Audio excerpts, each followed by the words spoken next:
Sometimes when you're driving down the road all by yourself, you begin to hear a voice that tells you need to look around, pay attention. Maybe something isn't quite right. That voice is me. It's the voice of Gord.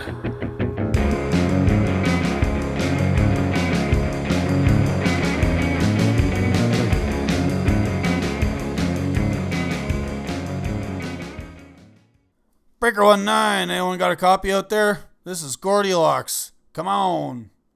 Hey everybody, welcome to another episode of Voice of Gord. Special Truck Driver Appreciation Week podcast number 3 should be releasing the morning of Wednesday, September 13th. In the interest of this particular week, I'm bringing you a guest today who's actually documenting some legitimate appreciation. Independent journalist, writer, former columnist at the Toronto Star, National Post, Toronto Life magazine, Chatelaine, many publications across Canada, Miss Donna Laframboise, whose latest project is interviewing working class folks all the way across the country that took part in the Freedom Convoy. No politicians, no organizers, no media people, just the regular folks that went and supported the convoy, took their trucks to Coutts, took their trucks to Windsor, took their trucks to Ottawa to stand up against the venal and vindictive COVID regime of Prime Minister Justin Trudeau.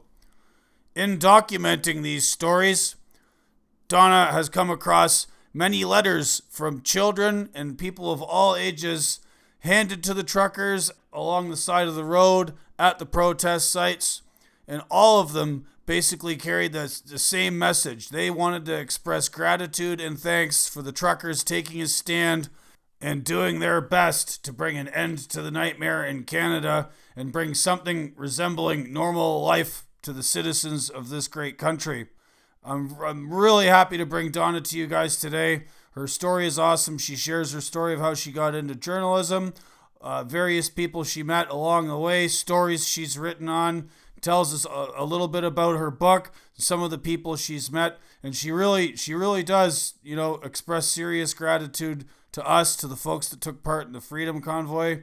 And I want you guys to go and check out her project over at Substack, also called Thank You Truckers, where she releases little snippets of the book before its publication next winter. All right, thanks anybody. If you have any questions or comments, please feel free to email me, gordylocks@protonmail.com. If you enjoy this episode, tell a friend, send it to them, email it to them, put it on your social media. Smash that subscribe button on my Substack, or add me to your list or whatever on Spotify or whatever podcast platform you choose. All right, guys. Well, without any further delay, let's get to Thank You Truckers with Donna Laframboise.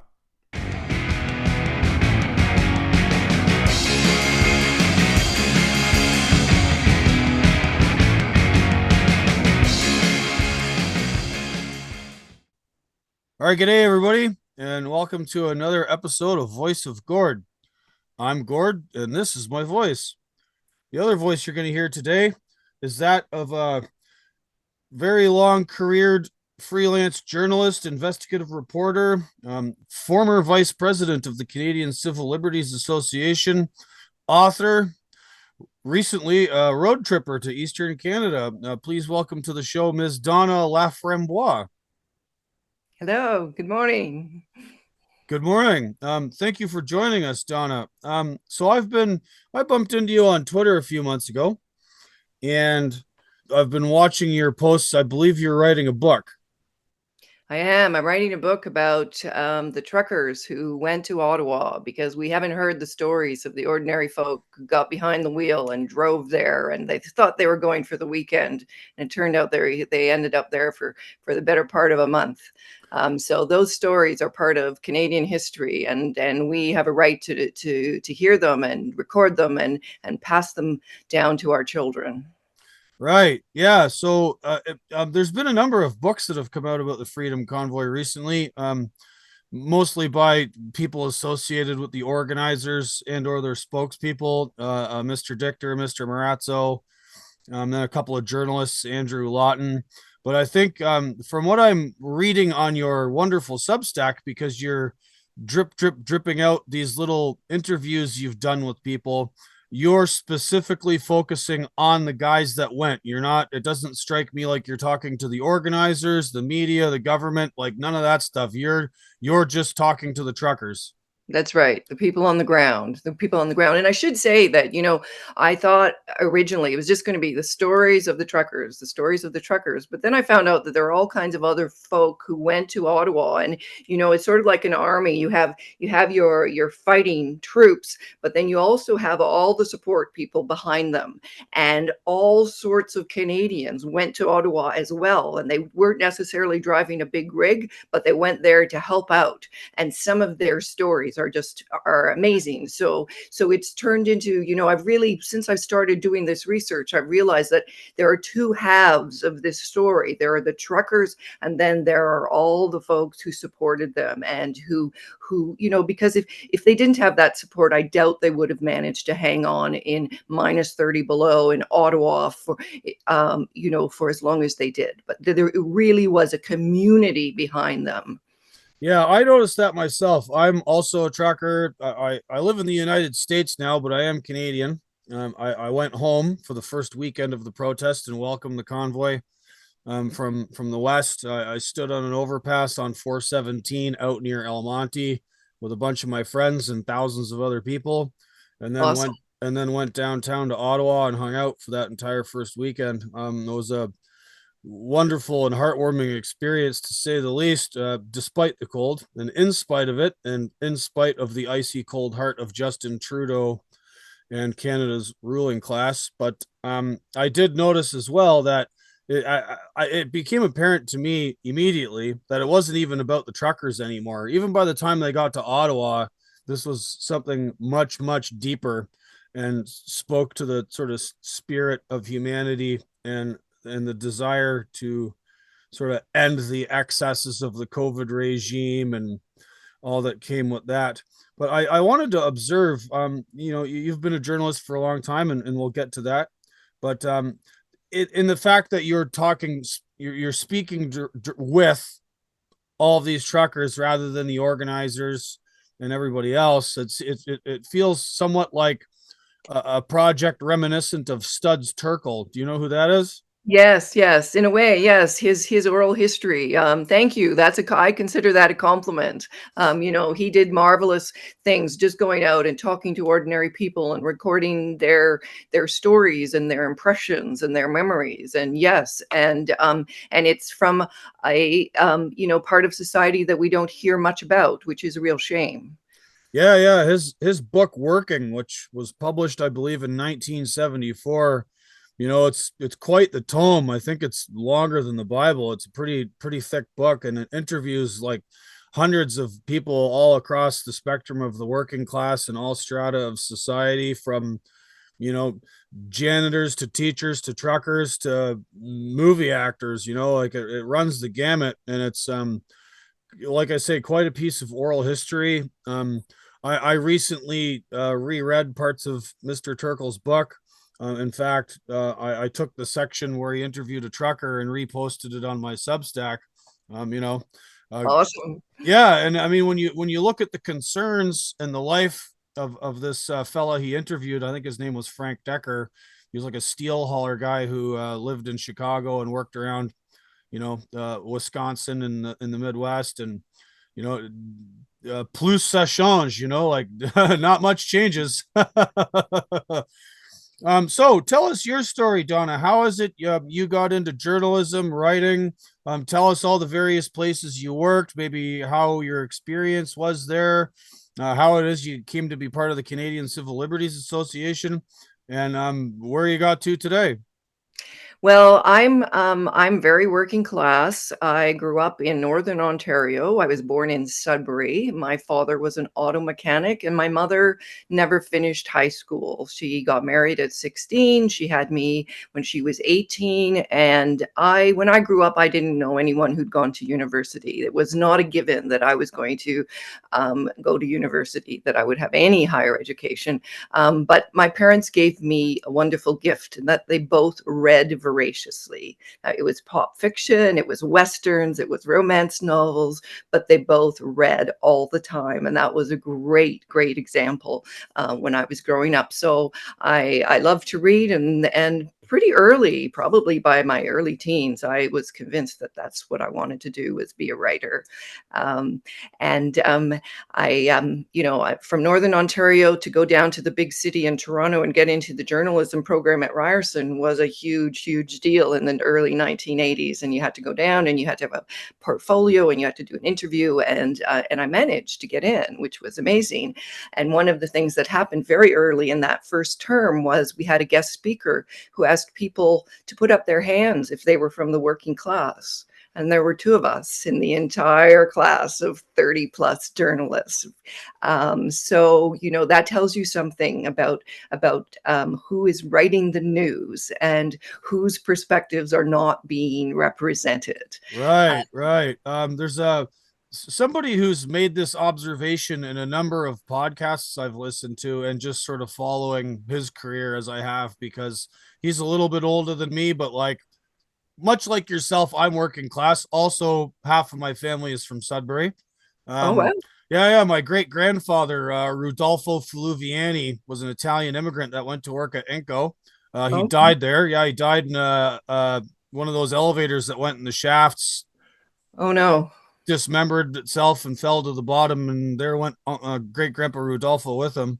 Oh my. But yeah, I still have lots of family in Sudbury. One of my cousins lives in Garson. I've got friends and family up around Valcarin, and my dad has a sort of summer escape place in Noelville, which is south and Okay. east of Sudbury. Yeah. Yeah. My grandpa was sort of from Meaford, but he met my grandmother, who was the granddaughter of Rudolfo, or daughter of Rudolfo. Yeah, my noni.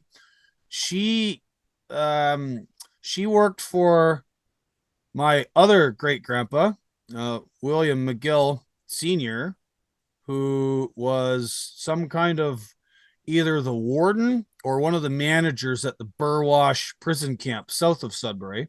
Oh my. Yeah, my grandmother was an interpreter because she spoke, read, and wrote like English, Italian, French, all these languages.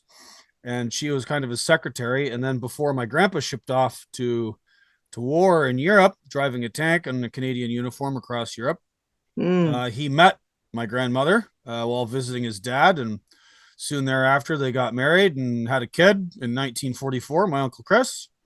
And then immediately, I don't know, Uncle Chris was born while my grandpa was overseas, right. and he didn't meet his own son for 2 years till 1946 when he got home.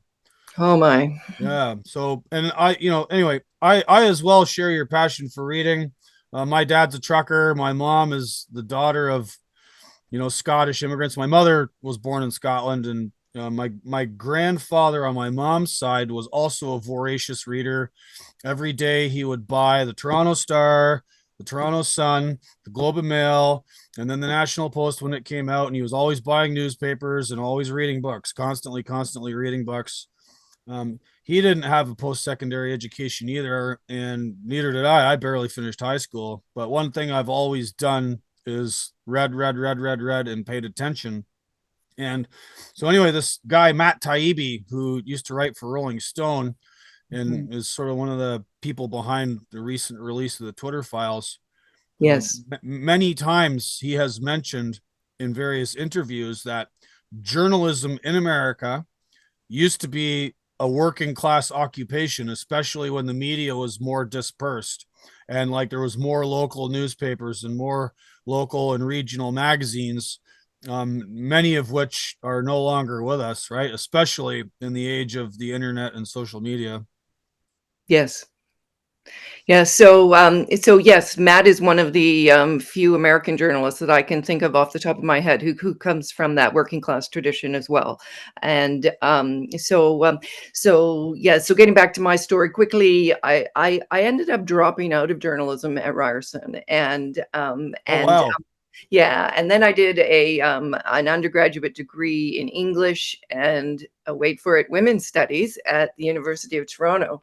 Now this was the 1980s, and I would like to say that there was more rigor in some of the women's studies courses than I think than it appears there is now. I remember a history professor who happened to be teaching us Canadian women's history, handing back papers and saying, "Now, I don't want you to tell me whatever the fashionable feminist theory is about this. I want you to point to historical sources to make your argument." And that was a bit of a shock for some of the students. But so I feel that my experience of a women's studies degree was perhaps better than what is on offer right now. And these days, I would really um, perhaps encourage people to think of taking other courses other than that. So, speaking of women's studies, you would be familiar then with Camille Paglia. Yes, yes, So yes. where I'm sitting, as the crow flies, it's about 26, 27 miles to where Camille Paglia grew up from me. Um, she, Oh, she's from a little place called Endicott, New York, which is kind of near Binghamton, a little bit yes. east and south of me. And Camille Paglia, also the daughter of working class folks. Endicott was one of these sort of, it's now, whatever, or I guess you would call it a Rust Belt town. There used to be an IBM plant there, and it was Endicott's next to another town called Johnson City, which was named after a shoe factory that employed like tens of thousands of people at one time. Wow. Yeah, so she sort of grew up in the sort of twilight years of America's industrial might, as it were, in a very working class community. Right, right. And you can tell because her I remember it was the mid 90s and there was a bit of a feminist dissident movement, and I was part of that, and I wrote my first book back then, which basically said, "Hey, I'm a feminist and I believe in equality, but we don't have to slam men and we don't have to treat them like shit. Come on, people. Let's be reasonable." And Camille Paglia was a part of that wave, and I remember how refreshing it was to hear her, because I was a young woman then in my 20s, and to hear her say, when there's a natural disaster, we will remember why men are important, because it's the working class men who are going to come and rescue you, and it's the working class men who are going to be rebuilding the infrastructure. um, you know, and um, and and I think that's very important. So, I've been interviewing all sorts of truckers from different parts of the country, and people associated with those truckers who went to Ottawa, like mechanics who went there to help out. They just threw all their tools in a trailer and they went with their buddies who were going up to Ottawa. And and the wonderful thing for me about meeting all of these people is these are very competent people. These are people who know how to do things. They're people who know how to fix things. These are the everyday heroes that keep our society running. And yes, when there's an emergency, they're the first ones there, and they're running toward danger, and they're helping out the rest of us and helping get the power lines back up. Our country is full of those kinds of people. And when I start to feel a little discouraged, I find that to be a very, uplifting thought. Our country is full of really skilled people. And in this case, I'm talking mostly guys who know how to get shit done and who can be relied on when the chips are down. And that's good to remember. Yeah, it is. It's very heartening, and I don't think enough of those folks get the credit that they deserve, especially under, I wouldn't want to just say the COVID regime, but there's that accelerated it. But there seems to be, especially across the West, this weird bifurcation of society which is occurring. I'm not 100% sure whether it's completely driven by the media or the academy, the government, social trends.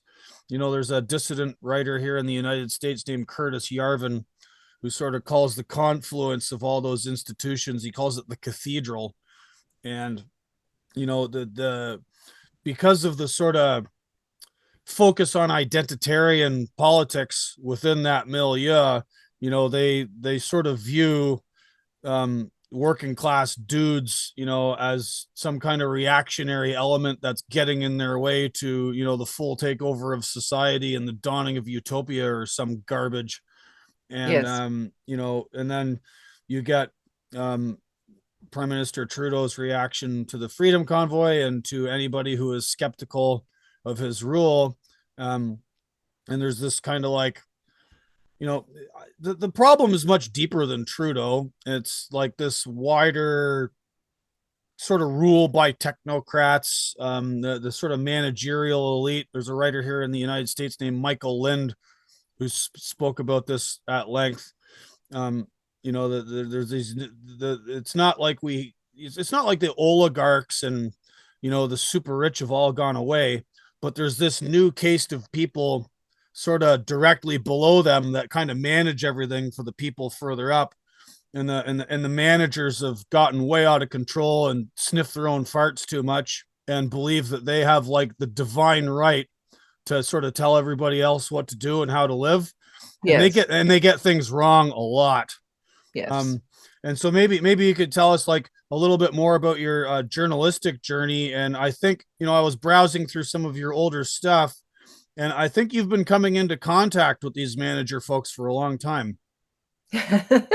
Well, so finished my degree at University of Toronto, and I had English was one of my majors, and then I just started writing opinion pieces and sending them into newspapers, and I had the audacity, I'm not sure why, to send a letter to the editor of then the editor of the Toronto Star, and say, I think you should give me a regular column. And Bold move. and I had by then had a couple of op-eds published in the Toronto Star, and I include anyway. So to his credit, John Hondrick invited me in for a meeting and said, so tell me a little bit more about why you think I should give you a column. And then he did give me a column. So here I was, late 20s, a nobody from Northern Ontario with no contacts and no political connections whatsoever. And I suddenly was writing a column every second week on the opinion page in the Toronto Star, which was, the largest circulation newspaper in Canada. And so that was pretty awesome. The pay was $200 a column, and all your expenses came out of that. So it wasn't handsomely paid, but it was a place to start, and the exposure was amazing. And so that's there was afterwards. A few months later, there was a Toronto Star strike, and they promoted me to a weekly column because they needed content because their regular writers were out on the picket line. And Ooh, strike breaker, scab. yes, yes, yes, that's right. I actually had a call from someone in the union. Now, you have to understand in journalism that there are staffers and they look down on everyone else. You are basically a bug if you were a freelancer. So it was very interesting to have this staffer with all kinds of job security and benefits and pension and a paycheck every week tell me that I was interfering with their anyway. So I ignored them. As I was rewarded. I had this weekly column, but I was always taking the contrarian point of view, because the point of view that we've heard a million times is boring, and I don't want, I've never wanted to be a boring journalist. I want to learn something, and if I'm writing something, I want to help people see something that they didn't know about, right? And because of that work, I was Alan Borovoy, who's the late founder of the Canadian Civil Liberties Association. He invited me to lunch a couple times. He was a very sweet man who kind of was a bit of a mentor, because he was just impressed that I was willing to say, things about feminism, to criticize feminism, for example. And guys that's very tricky ground for guys. So it's always great if you can find a woman who's prepared to do that. So then I became involved in the Civil Liberties Association, and I was part of that for a number of years. So I was on the board, and went to some meetings and stuff. So as a journalist, I believe in free speech, and I wouldn't have a job if there wasn't free speech. You have to be able to express yourself freely. So it just seems like a no-brainer to me. So to see journalists right now acting like the hall monitors who are squealing on people and trying to shut people down, like it's the opposite of what journalism is supposed to be. So that's very, very distressing for me. So there were a number of years. I'm at the very end of the baby boomer generation, so all those union jobs in journalism got taken by all that big bulge in front of me. So there have never been many jobs in journalism during my entire lifetime. So I was a freelancer for most of it, have been, by necessity. But I did magazine work. I pitched stories, research intensive investigative stories to Toronto Life. My first Toronto Life story, we got a libel chill letter. It was written about a pathologist who was doing autopsies for the Ontario government, testifying in criminal trials. And I found out that he had failed his pathology exam more than once. But here he was testifying in trials where people were going to go to prison if they were convicted. So I tried to interview him, and instead his lawyer sent us a letter saying, if you publish this story, we're going to sue you. And, we were very, very careful that we could prove everything that we said in that piece. And I remember vividly this meeting. This is my first magazine piece and there's the editor, there's the libel lawyer, there's the magazine fact checker, and we are going through every sentence in my story to make sure that we can back this up. So that was a really great experience for my first magazine piece, because it sort of set the standard of this is how you do solid, careful journalism. So I worked for, so always I would pitch stories, and, I did some work for Chatelaine, and I did some of my stories got reprinted by Reader's Digest. So, I'm familiar with the magazine world, familiar with the newspapers. I was doing freelance work for the Globe and Mail and on a regular basis, and other places, the Montreal Gazette.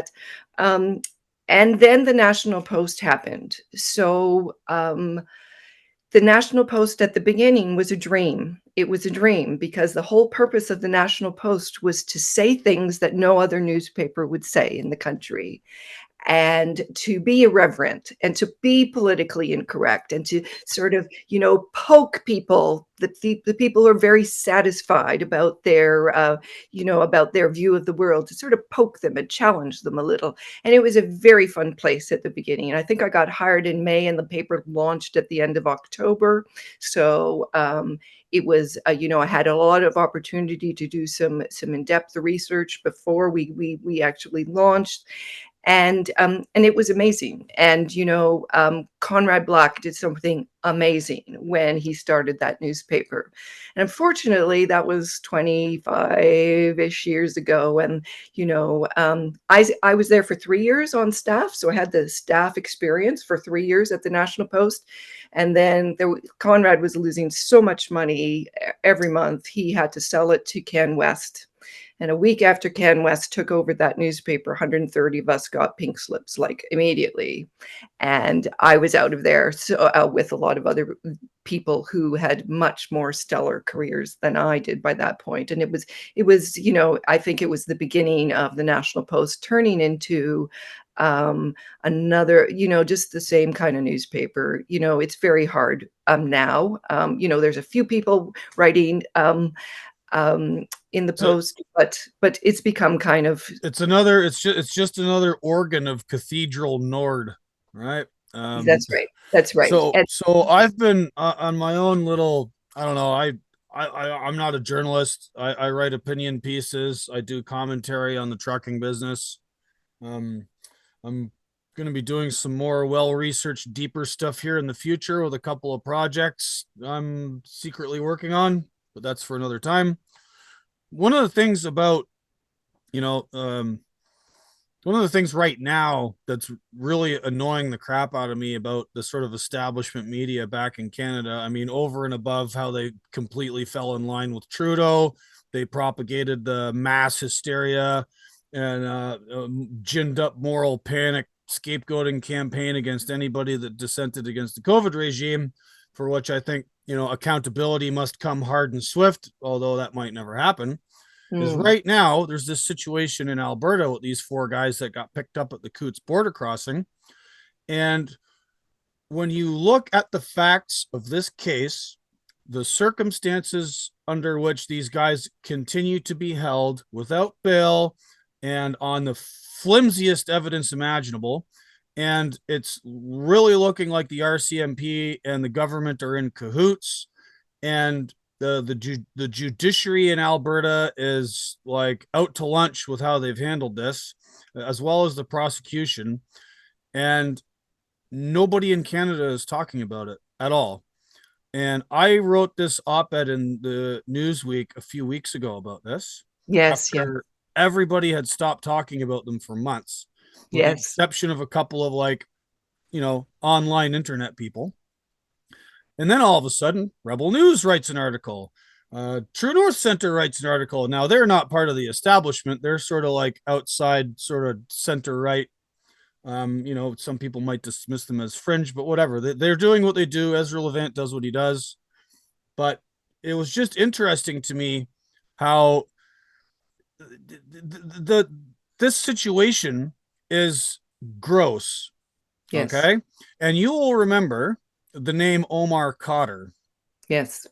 So Mr. Cotter got picked up, sent to Afghanistan by his dad, gets involved with this firefight with the Americans. He's accused of murdering one of their medics, goes to Gitmo, spends 8-10 years at Guantanamo Bay.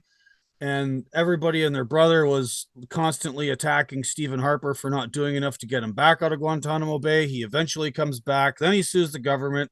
Trudeau cuts him a check for $10.5 million. And like everybody and their brother knew the entire situation with Omar Khadr inside out and backwards. It was in the media constantly. Here we have these four guys who got picked up in Coots. They've been in jail now for like almost 550 days. You know, Unbelievable. Yeah. denied basic medical treatment, kept in gang units. When they get brought to Lethbridge for, pretrial hearings, they're kept in solitary confinement. They're just being treated like dog shit. And thus far, the government's evidence is two things: the unrecorded verbal testimony of two undercover RCMP officers who were both brought in from elsewhere and very young and attractive females, no recording devices, Wow. and a photo which was staged by the RCMP the very night before the invocation of the Emergencies Act, showing a bunch of scary guns. And when you look at them, I've seen expert witness information about all of those weapons. None of them are illegal, and nobody knows the circumstances how they all ended up there. And what a very interesting photograph. There's a former private investigator, former police officer named Donald Best, who sort of picked apart the whole thing, Yes. and that was used as justification for the Emergencies Act. And when you look at the Public Order Emergency Commission ruling from Justice Rouleau, he sort of said he reluctantly agreed that Trudeau was right to invoke it based on that photo and based on what he'd heard about the guys from Coots. But it's quite likely that all of it's lies when you Yes. actually look at what's going on here. And we have this situation where four regular working class Canadian men have been separated from their families, treated in like Gitmo like conditions, and nobody in the mainstream media is talking about it. Some people say, well, there's a publication ban. The publication ban is very specific about very specific information going on inside the case. But you can talk about the case. You can talk about the circumstances around it. You can ask questions about why these men are being treated this way. You can ask why they've been denied bail. You can ask about all this stuff and talk about it. That's perfectly fine. And none of them are doing it. Do you have some theory as to why this is that might be different from mine? Well, it's journalists not doing their job. And also, there was a time when I would have told you, of course, advertisers don't interfere. I can write whatever I want. When I go pitch a story to an editor, I have never in my entire career been told, "Oh no, you can't do that because an advertiser isn't going to like it." It never happened to me. Maybe I was lucky, but since more recently, I have been told, "Oh, you can write an op-ed about this report that you wrote for a UK organization, but you can't talk about this and you can't talk about this, and don't say that because our advertisers won't like it." So I have been told that now, and I've been told that in writing by a Canadian newspaper, and part of it is that Canadian newspapers are dying. Back when the National Post was launched 25 years ago, Canadian newspapers were struggling with this incredible cashectomy. Canadian newspapers used to make their money from classified ads. And then Craigslist came along. And all those ads went online. And suddenly that huge revenue source just disappeared for newspapers. So newspapers have been trying now for a couple decades to figure out what's going on, and it hasn't made them better at covering the news. It's made them more desperate, and these days they're eager for clicks, and how they get clicks is by feeding your anxiety and getting you worked up, or the ordinary reader online. And these people have all decided that the convoy was evil. And they decided that before they even talked to anyone in the convoy. And that is the dominant narrative of all of our media, and it is disappointing and it is disgusting, but that's where we are. So the media isn't going to touch the Coots boys with a pole. And in some ways it's not any different. So one of my big stories that I'm very proud of was very early when I was part of the Toronto Star experience. I covered the Guy Paul Morin wrongful conviction, and he had been convicted even though the police had planted evidence, even though the police had kept dual notebooks and showed one version to the court, but actually were using a different version. He was convicted even though the pathologist had missed numerous injuries on the body of the victim. It made no sense. All of this came out in the trial, and yet the jury convicted him anyway. And at that point, the door closed. The media, in general, did not want to hear any more about Guy Paul Morin. He was a convicted child rapist and murderer, and he belongs in prison, and that was the end of it. And for a period of time, I was one of the only voices in the whole country, and this was before the internet, saying, wait a minute here, wait a minute, what about this? What about this? I think overall I ended up writing 18 columns for the Toronto Star about his wrongful conviction before it was finally overturned. And I can remember my editor saying, "Donna, are you sure about this? Really? Are you really sure about this? Because we're going out on a limb here. We're doing something the rest of the media is not doing. Are you really sure?" And obviously, I was certain, and in time, my analysis proved to be correct. So the media is a pack animal. They're a herd animal, and they've been that way for a long time. They're a herd animal leading around a much larger herd by the nose, unfortunately. Yes, yes. But then we have people like yourself, and so you've seen this disgusting display of ignorance and propagation of fear against the Freedom Convoy, and you decide that you want to find out more about the people who are involved. How long have you been working on this little project of yours now? Well, for more than a year. So I'm also a photographer. And so when the Freedom Convoy happened, I was watching it online. They went to Ottawa and I said to my husband, I have to go. I have to take pictures. This is historic. This is a historic moment for Canada. I have to go take pictures. And so I went to Ottawa for a full week, the second week, and all I did was take pictures. And of course I talked to people and got to know some people and got some phone numbers because I was texting some of the truckers photos that I had taken of them. But my intention had not been to write a book at that point. And I have written a few books, but I had not intended to write a book. And it was only afterwards, a few months later, after the convoy, and every time it was mentioned in the media, it was this mirage, this false picture of what had happened. And there is this incredible divide now in our society between the folks who went to Ottawa and saw with their own eyes and the people who didn't, because anyone who went to Ottawa, including the friend who accompanied me, who wasn't really political, it was a red pill experience for her. And now she just says the media lies, because we would be out there all day walking around. It's joy. It's peace. It's love. People are hugging. Everyone's happy. And after 2 years of COVID, we really needed that. And we would have this experience all day, and we go around and we check in with folks, and how are you doing, and there's people giving free food. And then we go back to the hotel room, and you turned on the news, and my friend would say, that's exactly opposite on the news to what we've just experienced all day. And so for her now, her reflexive position is the news is bullshit. Right. um Well, I want to make a comment here just because I think you and I both know this, but other people might not.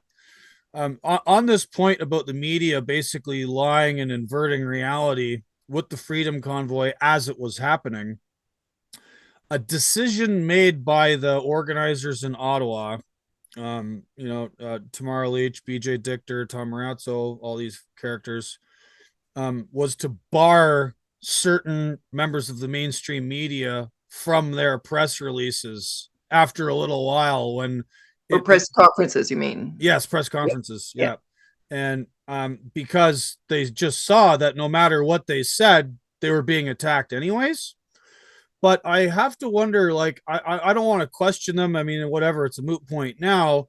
But there were people who were repeating things that were blatantly false and that were addressed at the press conferences, but because the press conferences only sort of talk to independent media and people online, stuff like this memorandum of understanding, which was baloney, and they dismissed right away. They distanced themselves from this Pat King character because some of the sort of loony things he was saying, but people would keep bringing that up all the time. Well, what about this guy? Well, what about this? Well, what about this? But they had no clue that like that was all in the past and not really part of what they were doing, Right. amongst other things. And then, and that inversion of reality, I think, continued straight through to the Public Order Emergency Commission. I watched quite a bit of it. I watched a lot of the testimony. I read a lot of it after the fact. It's all still available on that website. Like all the documentation is there for anybody that wants to see it. And things like, this Nazi flag waving guy, CSIS was asked point blank, hey, do you know who this clown is? And their answer was, we can neither confirm nor deny his identity because that's a national security issue. Well, that's Fed speak for one of two possibilities. The guy was a plant, or they actually don't know who he is, which means CSIS are a bunch of clowns that aren't actually doing their jobs, right? So, which one is it? And like the mainstream media didn't bother asking that question or pursuing it any further because it's too easy in a market that demands that we have evidence of all these Nazis that are, you know, functions of our imagination implanted into us by the media. We have to have one, even if it's fake, right? Yes. So, like, how all of this stuff has functioned and played out is just kind of amazing to me. Yes, and it's been shocking to me, and I think I've understood for a long time that the media, as I say, they're pack animals. I was always the lone wolf that was out of the pack, and so I was never very popular with my colleagues, and I'm used to that, and I'm okay with that, and that's been the case for decades. But even though I've never had rose tinted glasses about journalism because of my direct experience, I am shocked at how profound the the disconnect is from reality. And as you said, it's the exact opposite. Anything that you saw in the media, or 98% of what you saw in the media about the convoy, if you invert it, if you think the exact opposite is true, that is far closer to reality. So journalists somehow now think that it's their job to manage the news, to manage what you see, and to interpret what you see. And like, who appointed you, to be making these decisions? It's really distressing. So yes, we have journalists, and it's the first time. Ottawa was the first time I saw ordinary people basically giving the finger to the mainstream media, and that was a bit of like, a glass of cold water being thrown on you, because I've never seen that before, where people would just Well, one of your recent Substack pieces, which is documentation of your recent road trip to Nova Scotia, as well as all of your interviews, you discuss a trucker who was in Ottawa that was approached by some media, I can't remember who, and he told them to talk to his steering wheel, like just talk to that tire right there because I'm not talking to you. That's right. So this trucker is amazing. He came with this great big rig, and he's a truck fanatic. He collects old trucks, but he's actually a commercial fisherman from Nova Scotia. But there's not a lot for commercial fishermen or farmers to do in the middle of winter. So there were lots of people who weren't technically truckers. Some of them behind the wheel of some of those big rigs. And this guy's sitting there, and CBC comes and says, "Can we do an interview with you?" And he says, "Yeah, you can interview that front tire. I'm not talking to you. You lie. Oh, what do we lie about? You lie about everything all the time. I wouldn't turn your channel on. Never." And that is very new. That is something new, and I think people have maybe thought about it privately, but to see lots of people expressing that's remarkable. And it's unfortunate, because because people, whenever anything happens, say this recent fire in Hawaii, there are all kinds of theories as to what went on, and it would be useful for our society to have responsible reporting that could sort of point you in the direction of, well, this is likely what happened. But when the journalists all have an agenda, and the agenda is not informing the public, the agenda is, managing the news and managing what people think about politics generally, we're left with, who do we trust? What do we know? How do we know what's true? And Right. that's not a good place to No, be. it's not. And I want to give you another example of how that plays out in practical reality outside of Canada. So during the Freedom Convoy, there wasn't a whole lot of international journalists in Ottawa because of COVID. Everybody was at home and like it was really hard to travel. Yes. So more than ever, I mean, the American media sort of kind of ignores Canada unless there's something important happening, and then they kind of give us a cursory sort of look. But they typically depend, especially the sort of establishment media in the US, depend on the establishment media in Canada for all of their news. Yep. And people down here had like no clue what was going on about Freedom Convoy. When I came home from it, there was certain people that like paid attention to like alternative stuff, and they're like, "Oh yeah, man, it's about time somebody stood up to this crap." And I saw more Canadian flags in February 2022 in the United States than I've ever seen before. Yes. But if you listened to NPR or the Daily Beast or the Washington Post or anything, they were basically repeating verbatim what they were being told by CBC, CTV, and Global, right? So this reality inversion ends up being how people view Canada from outside of Canada, right? And That's unless so it kind of like it makes us look stupid. And I saw the same thing happening with all of the forest fires, right? So like I live in upstate New York. A lot of my wife's friends live in New York City. There was this famous picture of like the sort of red haze above the Manhattan skyline, and like there was all these warnings here. And in the little town I live, like everybody was wearing masks. Well, not everybody, but a lot of people were wearing masks again. The haze was a pretty good excuse to put your face muzzle back on. But anyway, in the media here, it was just climate change. Nobody in the United States knew that it was arson, that like many, many fires were caused by arson, that dozens of people had been arrested. Nobody here knew that. And I would get into conversations with people about it. And I'd say, yeah, all these people got arrested for arson in BC and Alberta and Nova Scotia. And they're like, oh, really? Because the American media was just like, yep, Justin Trudeau says climate change, bad weather, unseasonably hot, when in fact in Quebec it was actually unseasonably cool and it rained a lot, and we're not quite sure how a lot of these things started. And just no clue, none whatsoever about the arson that went on with this. that's They right. just, and again, this points to the management of information, not the reporting of it, but the management of perception. And something else that like I find really interesting is I grew up in the 90s, early 2000s. We had the Iraq War on Terror, the second, Bush Jr. Administration, and all kinds of propaganda supporting these various war on terror operations in Iraq and Afghanistan and all that.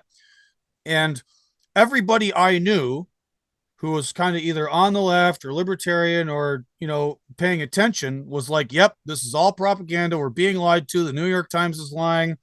Fox News is lying. Everybody's lying. And we need to be skeptical about things. Fast forward 20 years. All of those same people that I used to be very good friends with, members of my own family, everyone who was against the wars, are now like all of their skepticism is out the window when it comes to other issues, or if like a particular administration is in charge, right? Like Yes. different rules for different groups of things, even though the function of state, the function of government, and the function of corporations remains the same, right? Yes. Yes. And that's bad. That's really, really bad that these people are doing this. Yes, the left has abandoned the working class, and the academics have abandoned the working class. Not that they were big proponents, but at least they believed in things like the right to work and free speech. And now it's identity politics has become their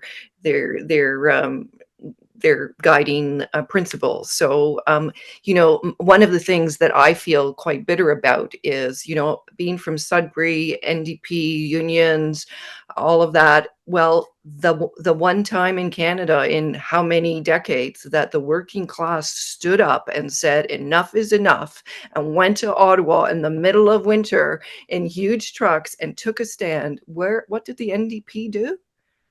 Betrayed them, attacked them, lied about them. And not only federally at the time, but just recently in British Columbia, the NDP government felt it was necessary more than a year later to once again condemn the Freedom Convoy. Like, you are supposed to be standing up for the working class. This was the working class, saying enough of this bullshit. Um, so it's, yes, I feel profoundly betrayed by the left. I feel betrayed by friends who I thought valued free speech, and suddenly they don't anymore. My husband and I met in the Toronto peace movement in the early 1980s. Our social life for a number of years was a whole bunch of leftists going to all the leftist demonstrations. And it's like, okay, I thought there were principles here, but those principles have disappeared. And now, you don't care about working Uh, people anymore. there's a few of them who still kind of wear that label that are honest lefties, I guess. I've been interviewed by a number of them during my participation very short as it was in Freedom Convoy, I came home to the US and started writing about it. And I had put up all these videos on Twitter, and a few people noticed me. And in some quarters of like the sort of working class or maybe Marxist analysis left, I guess, they retained some skepticism and wanted to find out from people what was actually going on. So I appeared. There's a young woman. She's actually from Sudbury too. Her name's Ashley Frawley. She's a sociology professor and lecturer at a university in Wales now. Okay. She's half Ojibwe, and Mhm. also, a very wears it proudly on her sleeve that she considers herself a Marxist. She had me on her podcast, and we talked about this for an hour, and I sort of went through all of the critiques coming from the likes of the NDP and various members of the media that were wrong, and assumptions they made about the truckers that were wrong or incorrect or misinformed. And then this other show in the UK, also hosted by a Marxist, had me on. And I've spoken to a number of people who might be dismissed as quote unquote the far left, but they were actually honest brokers and legitimately skeptical. But like, they're not getting into they're not going to write for the Toronto Star. No, no. They'll never even be mentioned. And then, the other people that spoke to me quite a bit were sort of American libertarians, Yes. people that hate the Republicans and the Democrats with equal measure, and anti-war people, that they were solid. They've always been against the wars. They've always remained skeptical of the government. That's sort of part of their MO. They wanted to speak to me, but everybody else, forget it. And something that happened to me, I wrote this article for Newsweek about Freedom Convoy, and a very controversial figure at Fox News, this woman named Laura Ingraham, Mhm. asked me to be on her show. So I'm like, all right, I know people hate her guts and I know people hate Fox, but nobody else is asking to talk to me in the mainstream, quote unquote. So I go on her show. It's all about a 5-minute segment. She did most of the speaking. Within 36 hours of that appearance, my Twitter account got suspended. And Oh my. then one of my oldest best friends in Canada, a woman who was at my 5th birthday party, came to my wedding, longest, Mhm. oldest friend in the world, texts me and says, I don't know who you are anymore and don't ever talk to me again. Oh, I'm so sorry. No question, no discussion, just, you are with these fascists in Ottawa, and then you went on a fascist TV show in America. Get lost. No discussion of the issues. No, Yes. no discourse. No back and forth. Just get lost. I'm And sorry. yeah, and some of my family from Sudbury, haven't heard from them in 2 years. They haven't talked Yes. to my dad. They haven't talked to my sister. Just like, my dad's a trucker. I'm a trucker. My uncles were truckers. We're the trucker side of the family, and now we might as well not exist. And you would think that, they would be interested in your point of view about it. They don't have to agree, but you're from that world. You have insights that other people don't have. You would think that they would want to have conversations with you about it. I mean, I went to Ottawa and they didn't. So That's right. That's right. Yes. Yes. Yes, I think we were going there in politically before this polarized environment, but COVID just sort of amped it up. This idea that if you don't agree with someone, then you should just cut them off and never speak to them again. It's kind of almost the divorce mentality, that the society used to say, well, divorce isn't good and it's really difficult for the children. And so if you must divorce, you should behave circumspectly. That used to be the model, and now it's like, oh, the parents are just going at each other, and it's horrible, and it's like, I'm going to cut you off, and that mentality of those really vicious divorces that have kind of come to be seen as normal. It's almost like that has spread into our common culture now, where you don't talk to people. One Alan Borovoy, who was the head of the Civil Liberties Association, he used to delight every Saturday to go and have brunch with George Jonas, because they were politically at opposite ends, but they loved each other, and they debated, and they had a culture where debate and even teasing each other and insulting each other was healthy, and it was great. And that generation's ethos is gone. Oh, I'm never going to speak to you again because you did one thing that I disagree with. Pardon me, that's not how society can function. In one of your Substack stories, I believe you found similar stories to mine of people's families who got fractured and who've succumbed to, as you call it, this inability to talk to each other anymore, the refusal to discuss or debate. How do you like? Do you get us like? Was that something common as you've been speaking with all these truckers over the last year?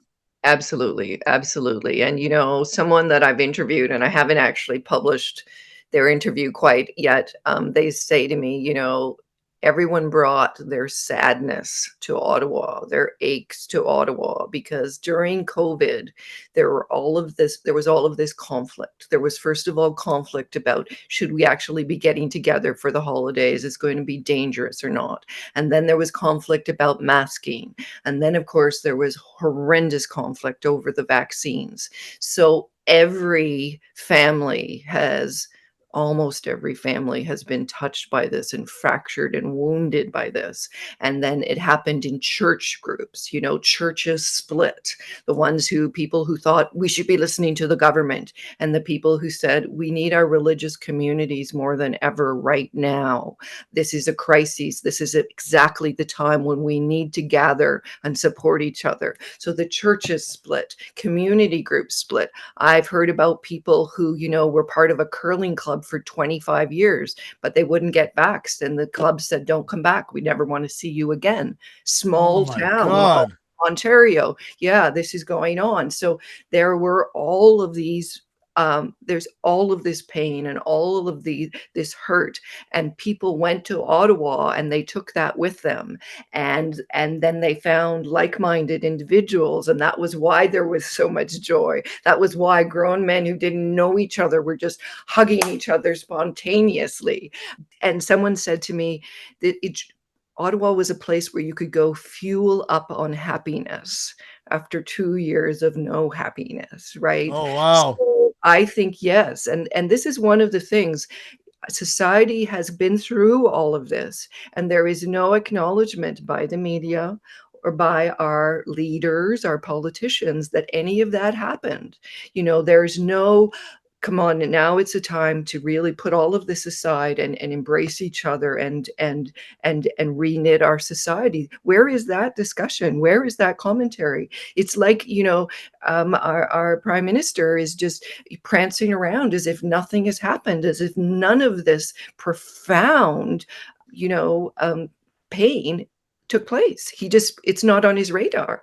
Yeah, I people, whenever elections come up and I hear there's supposed to be rumors of a fall election in Canada, I don't know. I can't stand listening to any of these people. But, hey, what are your issues? What do you want to vote on? What's important to you? My number one issue now, and it will be till the end of time until they actually do it, is accountability for what happened under the COVID regime.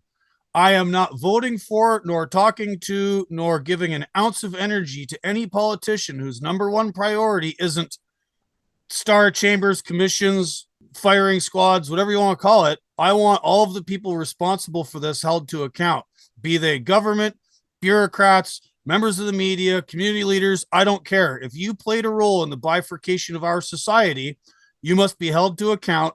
And whatever that punishment is, like banning from whoever holding a position of power, official censure, whatever, however that cracks out, that must happen. And that goes for the United States, that goes for everywhere. I don't care. Unless I hear that from you, you don't exist, and the political system is basically, it's just dead to me, because that's the most incredible, crazy thing that's happened in my adult life. And that's saying something because we've had the 2008 financial crisis, all these goddamn wars, all the other various crimes of government. Unless and until we get some accountability for this, I don't want to know. Yeah, I get it. I get it. Exactly. And, and one of the things we haven't even mentioned, but, I put myself through university working as a clerk in Toronto hospitals. Okay. So I could type. So I was in emergency. I was in the admitting department. I was in the x-ray department, just taking people's information, getting their medical information, their address, blah, blah, blah. But I work shift work. I put myself through school. I'm very familiar and comfortable with hospitals because I worked in those. And now COVID has made me afraid of our medical system, because what I learned during COVID is that my doctor has to tell me what the government thinks, not what her real opinion is about medical issues. She is not at liberty to write me a vaccine exemption, to prescribe. She is not at liberty to do those things because the government has told her she can't. That's not medicine. That is not medicine. That's Now politics. that is. And now I am terrified to have anything to do with the medical profession. And, I am going to stay away from doctors. I am going to stay away from hospitals as much as I possibly can, because now I feel that there's been trust has been broken. You are not going to behave ethically according to your own ethics that are published and that have been supposedly in play for decades. You're going to do what the government says, because otherwise you're going to lose your license. What? How did we get here? And why are we not talking about that? Right? Well, the why are we not talking about it brings up another point. And you still living in Canada and being a journalist, Prime Minister Trudeau and his Liberal Party with support from the NDP have been very big on imposing further controls on what we see, hear, think, or say via all of these censorship bills, C11, C18. They're basically trying to control the internet. They're trying to shake down the tech companies to shovel more money at all of these failing legacy media outlets. And then they're calling it, well, it's important for Canadian culture and Canadian identity. Meanwhile, a couple of years ago, Trudeau said Canada is a post-national country who doesn't really have an identity. So, like, people used to accuse Jean Chrétien talking out of both sides of a mouth that only worked on one side. I think Trudeau's taken that and mastered it.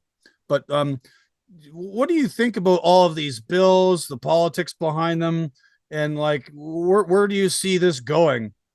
Well, they're horrible bills, and yes, in every conceivable way, the government is trying to control information, which they, of course, call misinformation. Anything they don't happen to agree with at the moment. But government is this great big octopus, and one part of government is saying something, and the other part is saying something totally different. So, and much of our misinformation in the last 2 years has come from government sources. So the idea that government somehow thinks that they are on a pedestal and they can decide what's true and what's false is obviously ridiculous. And any of these bills that are being put through by the Trudeau government should, they belong in the trash can, and they're very dangerous.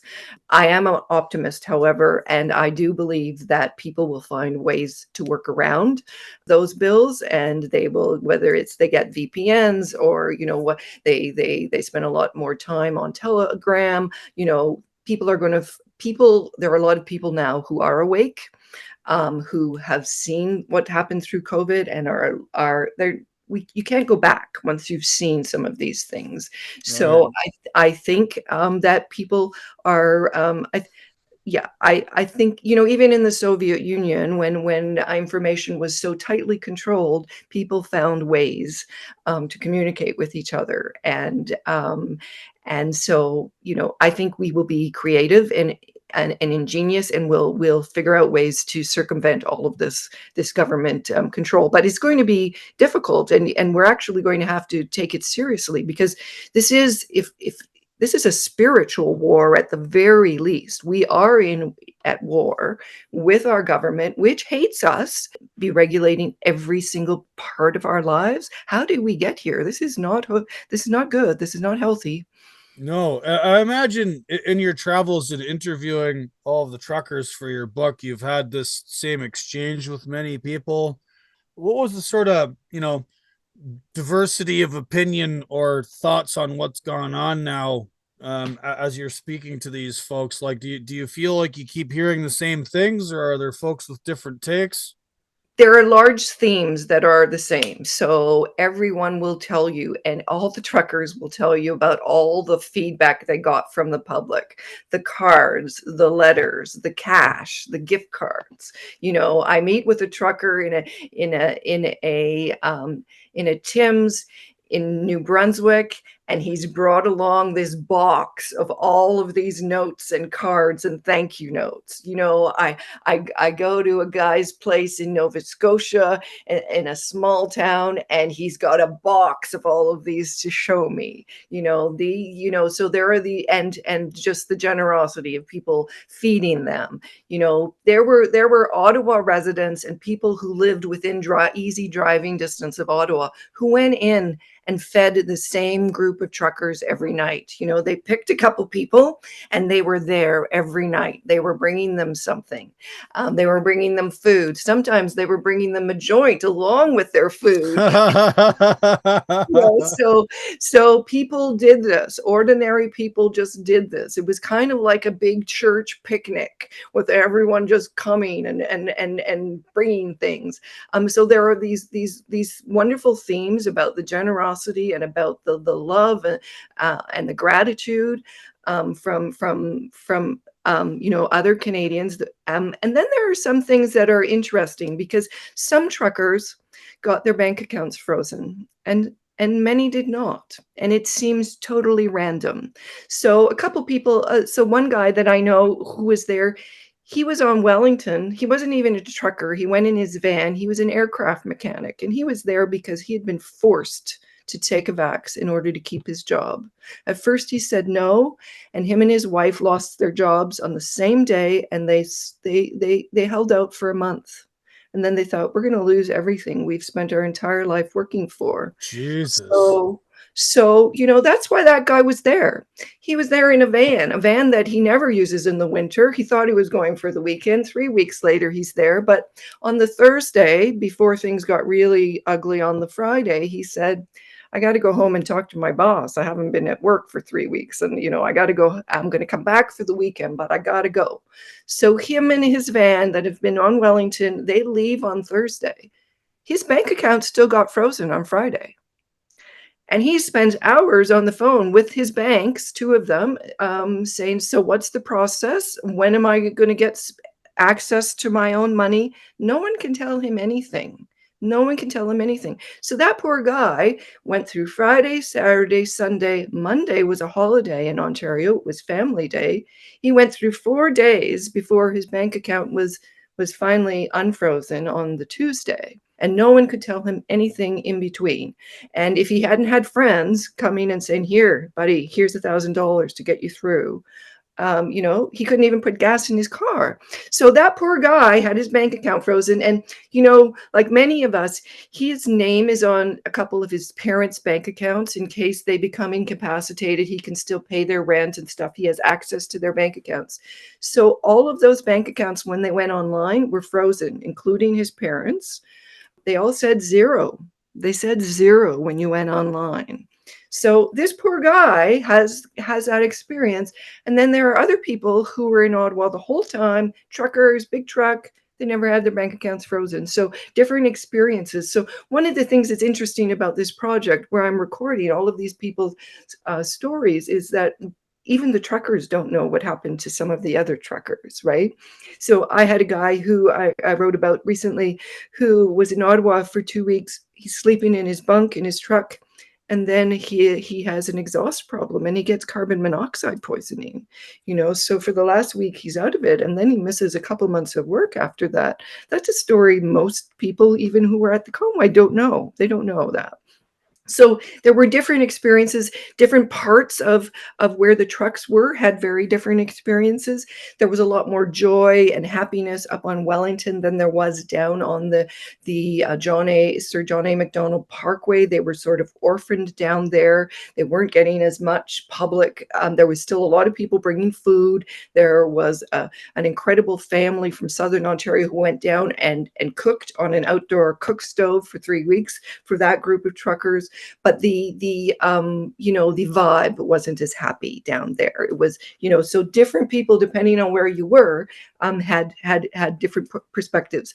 But when it was proposed by the government, we're going to start freezing bank accounts, some people were absolutely defiant and just, yeah, freeze my bank account, go ahead, do it. I don't believe it for a minute. They're very defiant, and other people were really freaked out.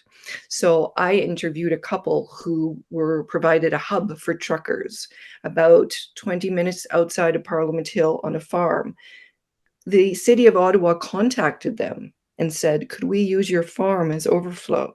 If some of the truckers want to go out for a few days and just have some quiet, could we use your farm?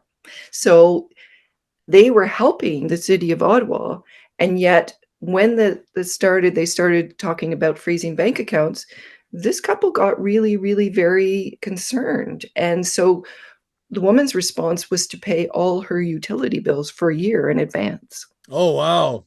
Yeah, So get money out of my account, use it for something that's going to be useful, that's going to, because if I can't pay my bills for a while, so yeah. Well, people had to make these choices. So one of my trucker friends who actually had his truck there, right? Like I didn't bring a truck. I don't own one. I just drive for a living. yeah. My friend Tim Norton from Alberta, who will listen to this eventually. G'day, Tim. He came all the way from where he lives south of Brooks, Alberta. Okay. And he brought a trailer belonging to his friend Clifford Smith, who works in the same industry. And Clifford's an interesting character. He lives right in Brooks.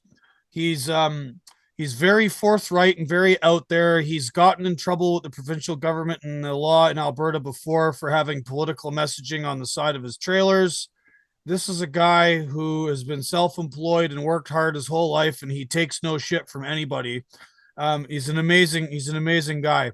So Clifford gives Tim one of his trailers, and then they put all these messages down the side of the trailer, like decal printed messages, basically talking about all these issues, giving the government the finger, whatever.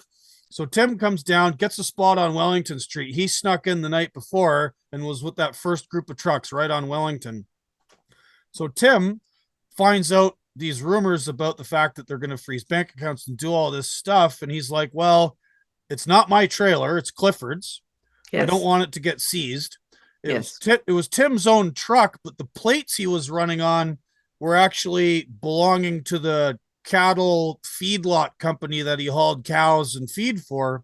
So he's like, I don't want to get those guys involved in this. I don't want that cattle company out in Alberta to get screwed over because I'm here. And he bounced the night before. So like he somehow managed to finagle his way out of downtown. He got his truck backed out, did some like 3-point turns, whatever. He left Ottawa and basically drove almost all the way back to Alberta in one sitting. Oh, wow. Oh, wow. And he also escaped the sort of bank account freezing dragnet and kept the people he works for and Clifford's trailer out of government hawk. But I mean, these are the sort of decisions you're forced to make when the government, they force your hand with this stuff, right? That's right. That's right. And everyone has a different temperament. And I think it's true to say that truckers are a little more independent minded than the general population, but everyone has a different appetite for risk and they have a different situation. I heard a story now, this is secondhand and I have to go check it out. But I heard a story where a company pulled a truck. The truck has been in Ottawa for a week and the company says to the driver, okay, you got to get out of there now. This is our truck. You got to get out of there. And apparently a bunch of the truckers around that particular intersection in Ottawa pooled money and bought the truck. This is what I've been told. They bought the truck so it could still stay in Ottawa. Oh, wow. Yes. So these are fabulous stories, and we don't know them, right? So Right, so this is what I think my job is right now, is to record these stories, to put right. them down, to let, because yes, some of the truckers that I've told other interview about other interviews, they had no idea that went on. They were there in Ottawa for 3 weeks, but they were in a different neighborhood, and they don't Right. know about all this other stuff. So speaking of risk, there's a fellow from Ontario who came to the convoy. His name's Harold Jonker.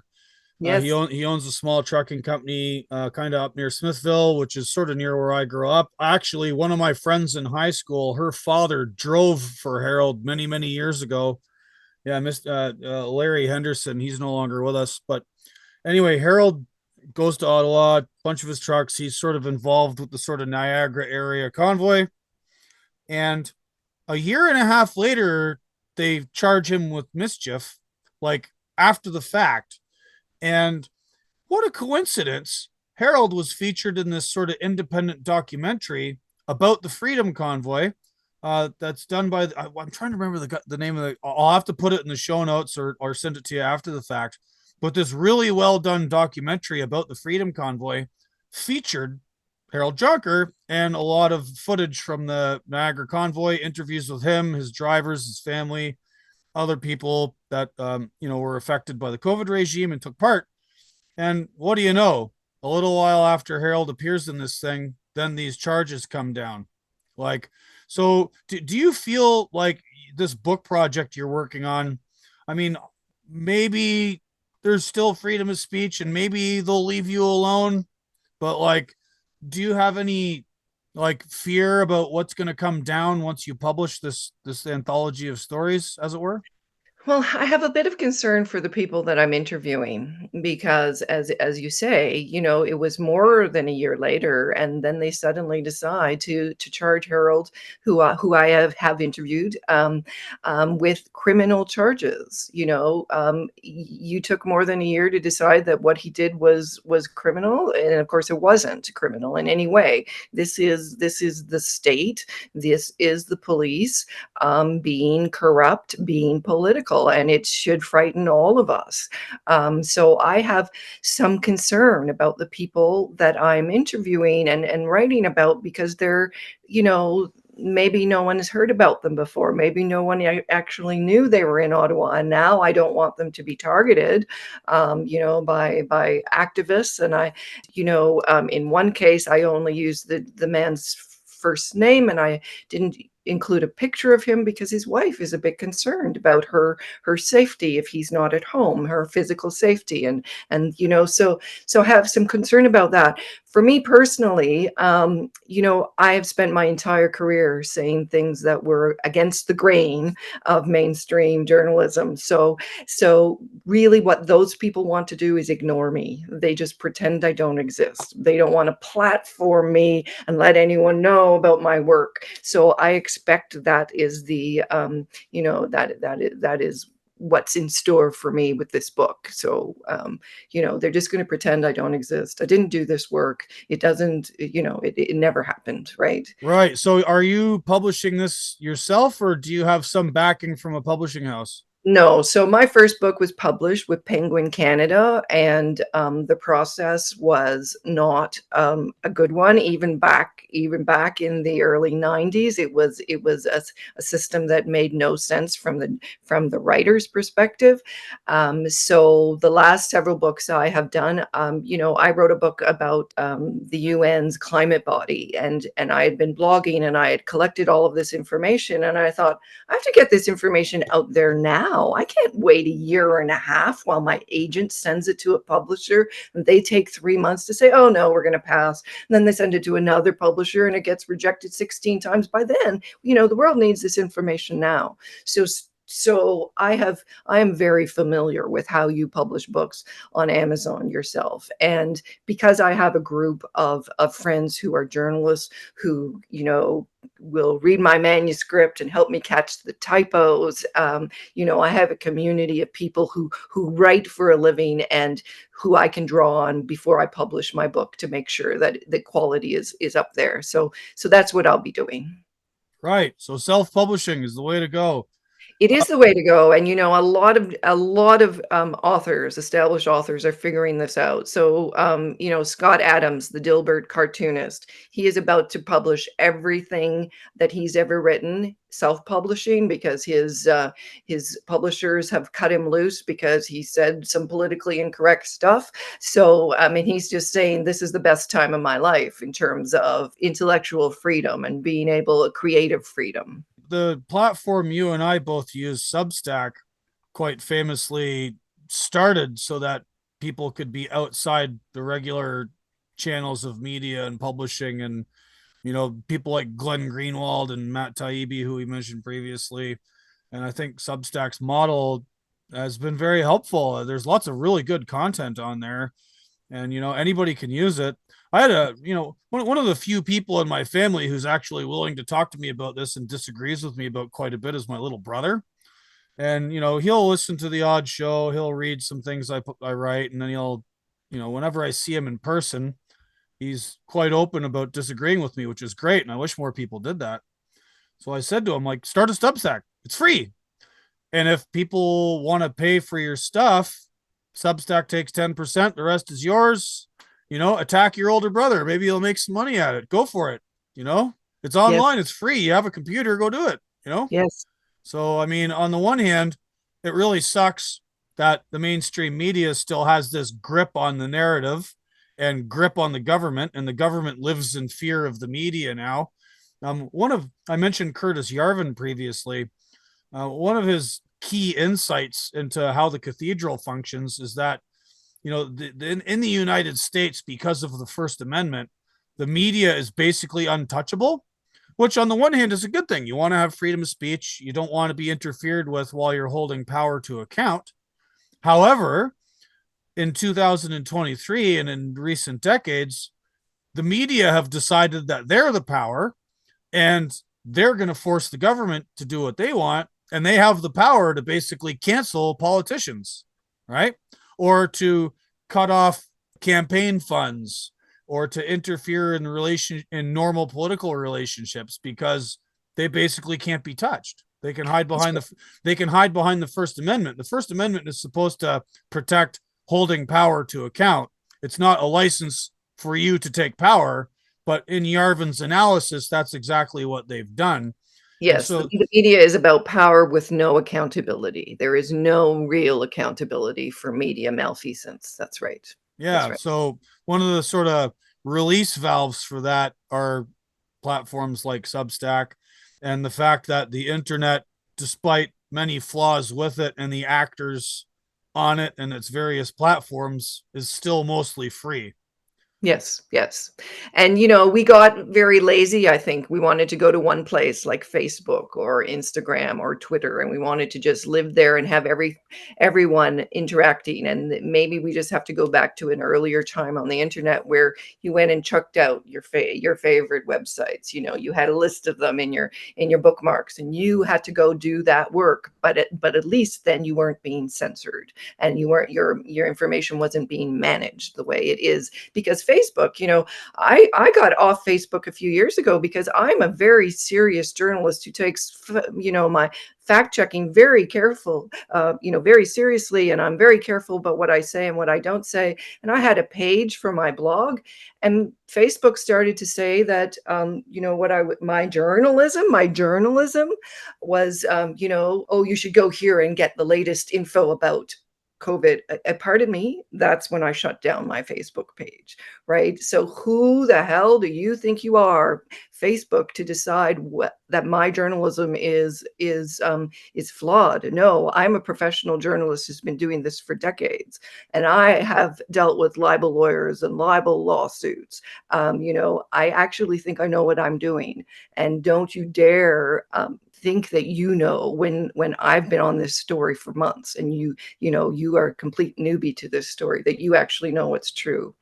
So, I stopped going for Facebook. I started getting my information from places like Substack, and I think, perhaps that's going to be how it is, at least in this phase of things. Right. So, when do you plan on publishing your book? How long till we see it?